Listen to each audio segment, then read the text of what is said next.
Good day, everyone. Welcome to Real Conservative News. I'm your host, Nathaniel Rajkumar. Starting off, of course, locally here in Trinidad and Tobago. Minister of Rural Development and Local Government, Khadija Amin, says the government will not dishonor its 10% promise to members of the Public Services Association, PSA. She noted that while the commitment stands firm, the allocation of funds is contingent upon the necessary mechanisms being put in place. Speaking during the Standing Finance Committee of Parliament, she explained the process, emphasizing that allocations cannot be made without formal documentation. When unions, she went on to say, when unions negotiate with the CPO, there's a process and the CPO has to officially inform the Minister of Finance that this is this agreed sum and as of what date that has to be paid. The Ministry of Local Government is not in a position to allocate for what we don't have documentation for as yet. And I don't think that in our answers thus far to the committee, we have made it very clear. The government intends to honor all our agreements with all workers in this country, and when that amount is decided, the approved procedures for public financing provides for that. Minister Amin said this could be revisited if negotiations are completed by the mid-year budget review.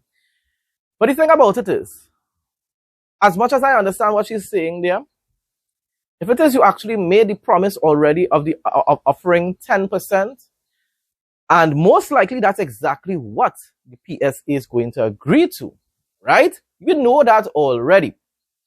So wouldn't it have been wise to put aside a certain amount or allocate a certain amount of money? How much hundreds of millions would have been needed? Just in case the agreement between the CPO and the PSA is completed before the midterm budget and a date is set, where are you going to find these monies? This is something. Now listen, I am a supporter of the United National Congress and a supporter of the Kamla Prasad administration.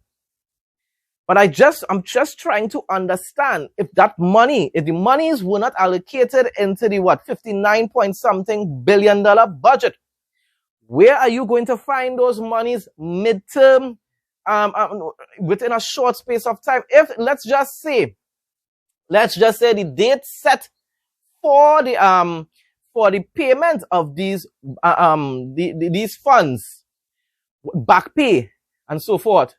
What if the agreement is set for before midterm budget? Where are you going to find the monies?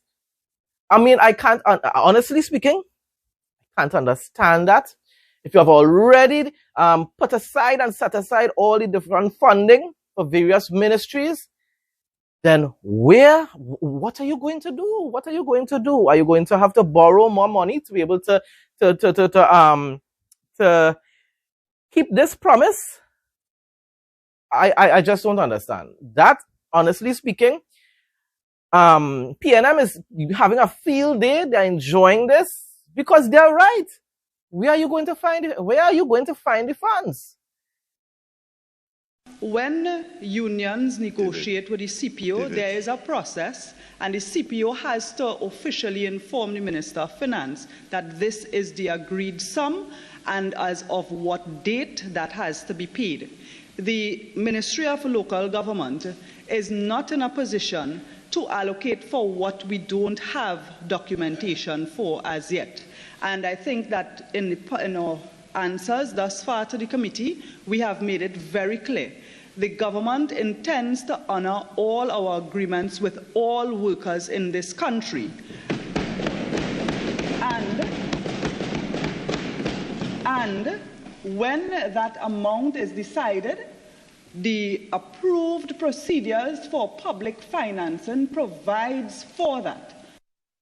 Mr. Amin said this could be revisited if negotiations are completed by the mid-year budget review. She also noted that the ministry remains committed to supporting its workforce and ensuring fair compensation. In regards to the CPO, there are specialized positions within the ministry that include offices such as health and public health inspectors, municipal police officers, deputy CEOs, and other specialized positions that have been vacant, and the persons performing the duties over the time has been daily paid employees.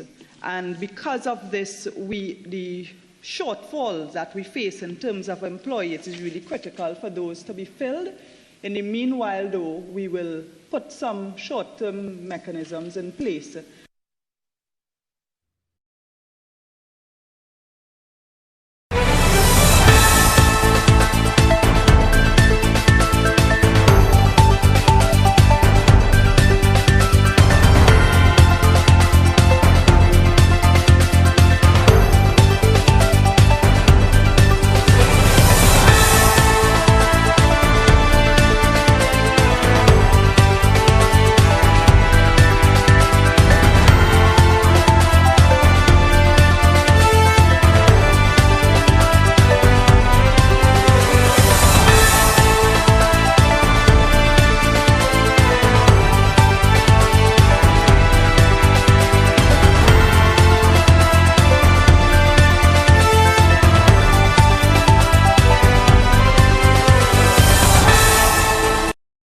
Sleep better.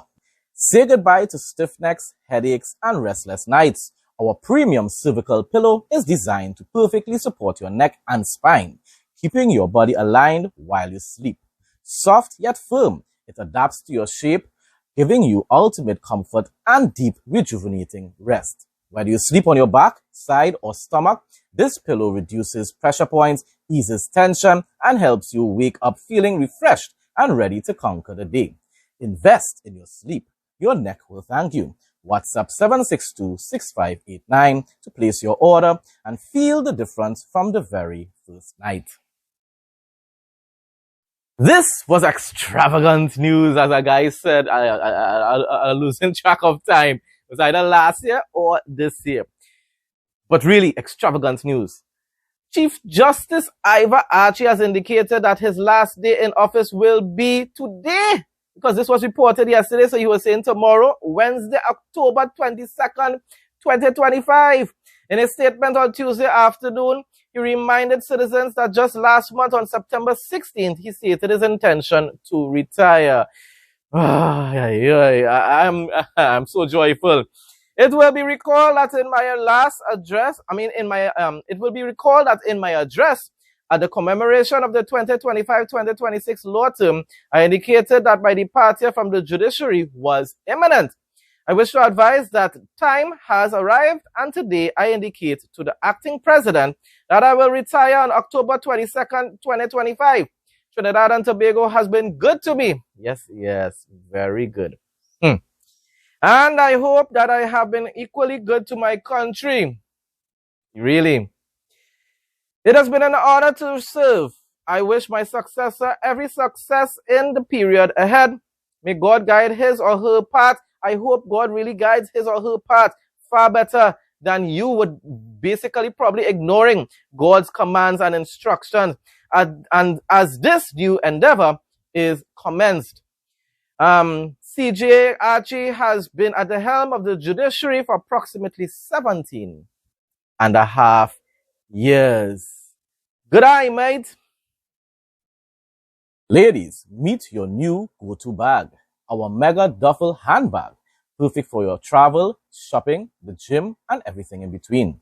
Crafted from premium Oxford material, it's not just stylish, it's built to last. The ideal size, flawless design, and unbeatable quality make it the bag you'll reach for every time. Versatile and ready for anything.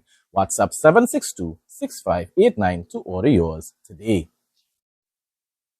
Nutrien, the world's largest producer of potash, has begun a controlled shutdown of its Trinidad nitrogen operations. The company said port access restrictions imposed by the National Energy Corporation, NEC, and a lack of reliable, economically viable natural gas supply have reduced the free cash flow for the operations over time.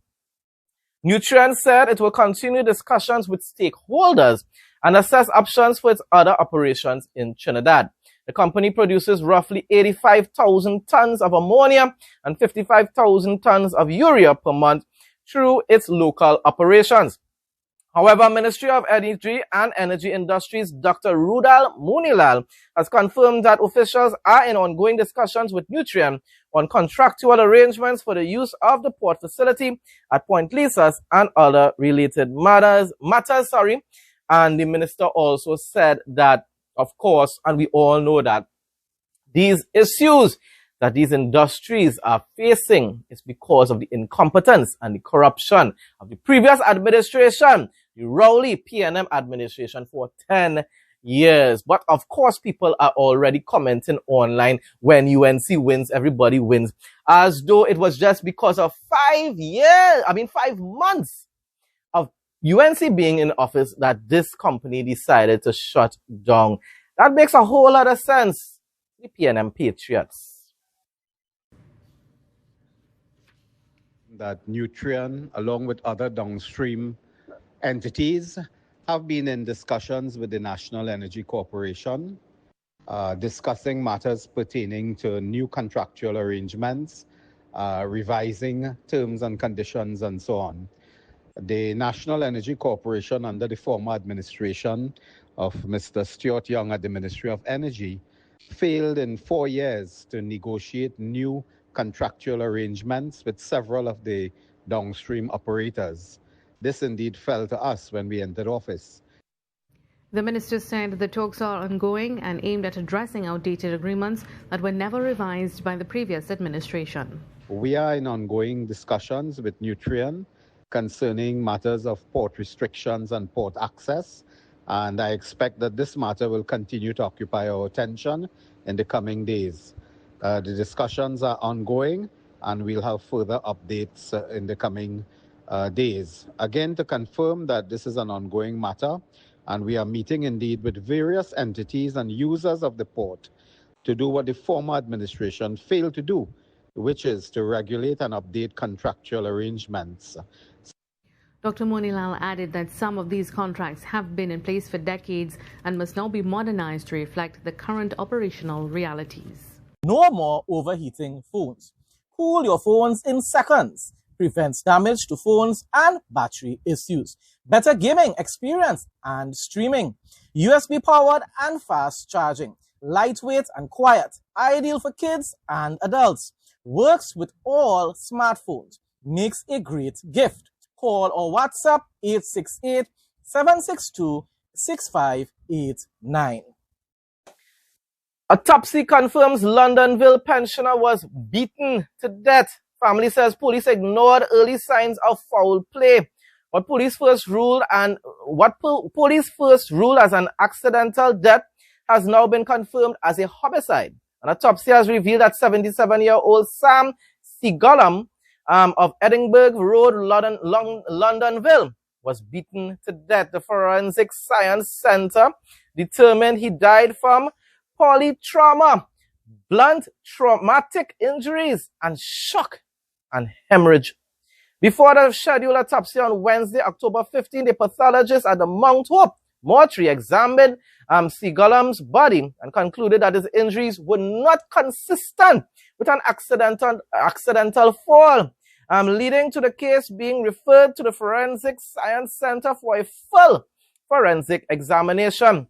Relatives said they had warned police from the onset that there were clear signs someone else had been at Seagollum's home, but their concerns were dismissed after officers initially labeled his death as accidental. Thankfully, Ian Allen also intervened and did not believe, surprisingly, did not believe what the police had to say, and he actually took a very strong stance against this, and he was proven correct. The man was, in fact, murdered. Condolences to the family. I hope that justice is served, and we must give thanks to Ian Allen for his intervention as well. Tired of losing your keys, phone, or coins in that annoying gap between your car seat and the console? We've got the perfect solution. Our universal car seat gap fillers are back in stock, ready to save your stuff and make your ride clutter-free. Available in black, brown, beige, and red, they're designed to fit any car seat and blend perfectly with your interior. Simply WhatsApp 762-6589 to place your order and enjoy delivery straight to your door in just 1 to 3 days. Moving on now to some regional news as Guyana accelerates its efforts towards food production sufficiency and becoming the breadbasket of the Caribbean. Youths are being called to step up to the plate to drive agricultural transformation. I hope and pray that the day will come when we here in Trinidad and Tobago will really follow a lot of the examples being set by the Irfan Ali administration in Guyana. Bounty Farm Limited Managing Director David Fernandez elaborated on this during a recent episode of the Starting Point podcast, where he focused on the government's strong vision and growing private sector collaboration, all while Guyana continues to emerge as a key player in the Caribbean's food security drive. Now, of course, people will say, but Guyana has a much larger landmass than Trinidad and Tobago. That doesn't matter, people. We know, and the thing about it is we know that we can become very close to being self-sufficient when it pertains to food production here in Trinidad and Tobago. When you see that in the budget, it was less than $1 billion that was allocated to agriculture, it begs the question, how interested are we in really diversifying the economy? I'm just questioning it, people. I've supported most of the decisions made for this budget, the Kamala Prasad processor, the first budget since they entered office. But honestly speaking, there are certain things I don't agree with, including the increasing of the retirement age, the 100% increase in price for alcohol. I don't really drink, so that does not bother me, but it's going to adversely affect the small businesses, the small shops that, of course, have their license, the mini marts and so forth. Less people are going to be able to afford to purchase these alcoholic beverages now. And my Christian friends, this is not a Christian country. It is influenced by Christianity, and I will always hope and pray that we will continue to be the light of the world. But at the end of the day, we are living in a democracy, and people have the rights to be able to drink alcohol if they so choose to. How you want the bars to be able to operate when it is people are going to have to be paying double the amount for a beer now. I don't really think the beer is totally double the amount, but a lot of the other alcoholic beverages, close to double the amount. It is not right what they did there, and honestly speaking, I don't think they allocated enough funds for agriculture either.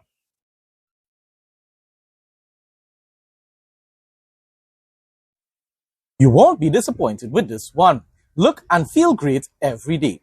Painless trimming with no pulling of hair guaranteed. Comfortable to hold and lightweight. Intelligent anti-pinch system. Safety travel lock. Accurate and painless trimming. Durability, 100% quality. Fast charging. To place an order, call or WhatsApp 868-762-6589.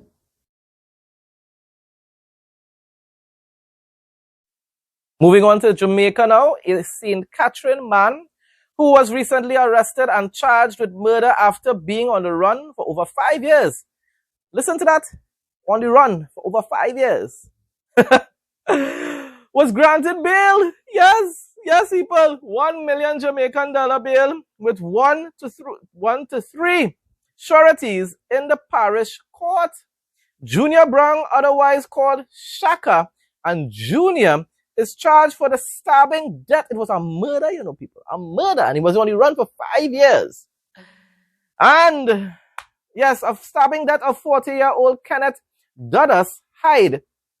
My response, on the run for years and was still granted bail for a serious crime like murder. I wish you all the best, people. See him in the next decade or two. I can't understand what that judge was thinking. There should an investigation should begin into the conduct of that judge, because that just doesn't make sense. This person was in hiding for 5 years and you still granted them bail now, and for a serious crime like murder. So therefore that person is out in public and could probably commit a similar crime or the same crime again, taking someone else's life. That can't be right. International news now. Germany signed a $2 billion contract with the Israeli company Rafael for the supply of Spike missiles. The missiles that were intended for Spain will now make their way to Germany because, of course, Spain decided that they want to become an anti-Semitic, anti-Zionist country that supports radical jihadists instead. The fading voice of the deep blue whales are known for their incredibly powerful low-frequency songs, which can travel across hundreds of miles of ocean and are essential for communication, navigation, and finding a mate as well, so for reproduction. Their silence is a crisis because it reveals a catastrophic lack of energy. The study's alarming finding, a 6-year acoustic study using underwater microphones, hydrophones, off the California coast found that blue whale vocalizations dropped by almost 40%. That is very significant during periods of high environmental stress. As one biological oceanographer from the study put it, he said, or he or she, I'm not sure, male or female, when you really break it down, it's like trying to sing when you are starving. So they cannot access their type of food, what they consume, as easily as they used to in the past. Probably pollution and overfishing and whatsoever are some of the main reasons why this is taking place. And definitely, mankind, I don't understand what we think. We go and just hunt out all the different species. Some just do it for sport. And then when they go extinct, there's nothing else to hunt. Where's the logic in that? Hunt, but hunt within a certain kind of, in a restricted way, in a limited way. But mankind, once again, they don't think like that. They just think about today and the fame and the glory and the honor to themselves. And that's it. Folks, that brings us to the end of today's news report. Thanks again to everyone who continues to support my content. Please like, comment, share, and subscribe. Stay blessed and stay safe most of all. In Jesus' name.